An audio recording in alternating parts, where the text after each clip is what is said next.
jarmaadii hore Isaaka ayaa kumanaan kun oo qof oo muslimiin ah waxay isugu soo baxeen iskuulka xaafadda Rinkeby magaalada Stockholm ee dalka Sweden si ay u soo gutaan salaada ciida iyadoo wujuuda dadkaasi ka muuqday sida ay ugu faraxsan yihiin soo gaarista munaasabada ciida iyo gudashada waajibka Eebe waxaana salaada kadib sheekhu khudbadii ciida uga hadlay waajibka weyn ee soonka ayna guteen ummadda islaamka iyo sida loogu baahan yahay inuu qof walba cibaadada uu alle u suubinayo u sii labalaabi lahaa.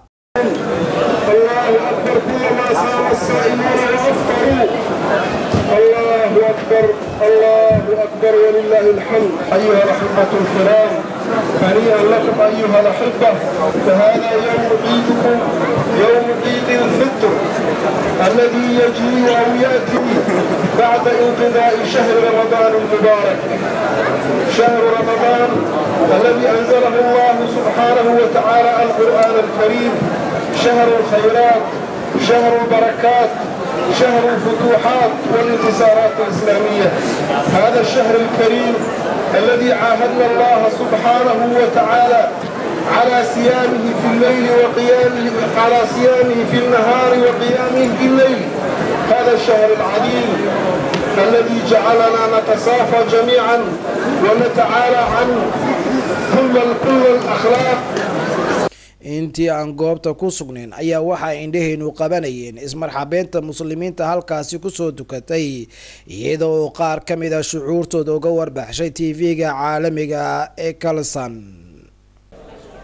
daawadayaal wali waxa lagu jiraa farxadii ciida iyadoo maanta ee maalin si ballaaran looga soo baxay magaalada Stockholm ee dalka Sweden waxaana ila taagan qaar kamid ah bulshadii ka soo qayb gashay salaada ciida. haddaba dareenkooda sida uu ahay ayaan wax ka weydiinaynaa. marka hore bal magacaaga adoo ku bilaabay ku soo dhawaad TV-ga Kalsan. walaal magacaygu waa Yuusuf Maxamed Cilmi waxaan ahay dadka degan caasimadda Sweden Stockholm gaar ahaan magaalada Rinkeby. aad iyo aad u wanaagsan ayaa loogu ciiday waxaan leeyahay muslimiinta kullu caam wa antum bikhair.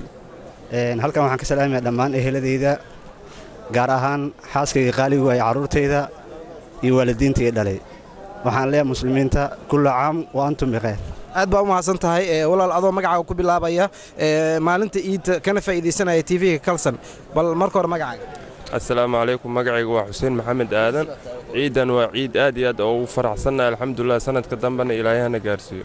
aad baa u mahadsan tahay walaal magacaaga adoo ku bilaabaya kana faa'iideysanaya fursadda TV-ga Kalsan oo ku siiyay maalinta ciida. السلام عليكم magacaygu waa Maxamed Axmed Iimaan kullu caam wa antum bikhair. ciid wanaagsan ayaan leeyahay dhammaan muslimiinta caalamka meel walba joogan. halkan waxaan ka salaamayaa xaaskayga caruurteyda. runtii waxa aad u salaamayaa dhammaan inta muslimiinta oo soo soontay waxa leeyahay ciid wanaagsan. halkan si qaas uga salaamayaa waxa ka salaamayaa hooyadeeda Nadiifa Xaashi aabahayga dhammaan eheladeyda inta joogto wadamadan kaleeto dhammaan waa salaamayaa iyo Soomaalida meel kasta ku wada nool inta muslimiinta waxa ciid wanaagsan. ciid wanaagsan aad baa mahadsantahay. Allah Abdullah Maxamed Ali yaa halkan ka salaamaysaa. halkan waxaan ka salaamaa ummadda Soomaaliyeed ummadda muslimka كل عام وأنتم بخير. marka hore bismillaahir rahmaanir rahiim magacaygu waxa la Cabdi Maxamed Abshir waxaan deganahay magaalada Stockholm. runtii maanta waxay tahay maalin aad u farxad badan oo ka duwan maalmaha kale inta maxaa yeelay waa arkaanta islaamka ay kamid tahay in la farxo maadaama hal bil soo soomay ma soo koobi karo kulay dadkan salaama laakiin waxaan dhihi lahaa dadka igu dhow waxaan salaami lahaa hooyaday Saari wal Shiical oo ku nool magaalada Muqdisho. waxaan salaami lahaa aabahii Maxamed Abshir oo ku nool magaalada Stockholm iyo dhammaan walaalahay ku nool Stockholm iyo Muqdisho labadaba. waxaan salaami lahaa dhammaan habaryayashii meesha joog. si kasto ay tahay daawadayaal waxaa halkan lagu soo gabagabeeyay salaada ciidul fidriga oo iyadu muslimiinta caalamka ku dhaqan ay maanta u tahay maalinteedii koowaad waxaana salaada si weyn uga soo qayb galay magaalada Stockholm ee dalka Sweden bulshada muslimiinta oo halkan ku tukaday iyagoo kumanaan kun ah waxaana sidoo kale ka muuqanaya wajuudada farxad aad u sareysa. ciidan ayaa iyadu waxa lagu sheegaa inay tahay mid dadka muslimiinta ee ku dhaqan dalka Sweden ay ku soo soomeen soonkan saacado aad u fara badan iyadoo ay aad ugu faraxsan yihiin sida ay u guuteen waajibka Alle subhanahu wa ta'ala. Maxamed Yaasiin Xaaji TV-ga caalamiga ee Kalsan magaalada Stockholm dalka Sweden.